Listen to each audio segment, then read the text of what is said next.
د ګران شاعر مطیع الله تراث صاحب د پلار په هکله باندې ډېر ښکلي اشعار وایي چې خپل د پلار صفت پکې بیانوي. نو راځئ چې دا واورو. ډېر زیاته ښکلي او مزیدار اشعار دي. زما درزنه شمشیر زنه با همت پلاره بیرغ دې خان شمله دې هسکه تر قیامته پلاره دغه خوږه اوږده قصه شپه تر سهره وکړه ما ته زما د ازادۍ قصه له سره وکړه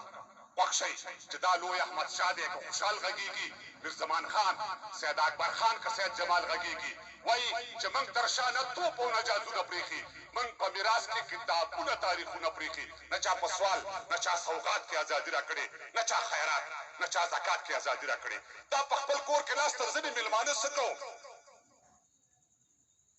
دا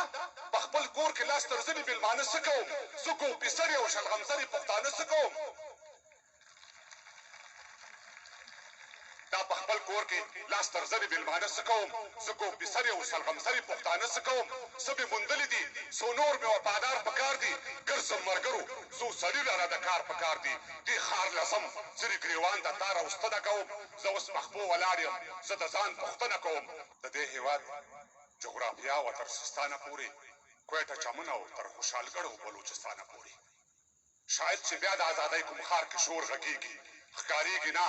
خو په سینه کې مې یو اور بلیږي ستا پر ګولو ویشت د ټټر بلا بلا واخلم پر ازادۍ مات شوي سر بلا دې بیا واخلم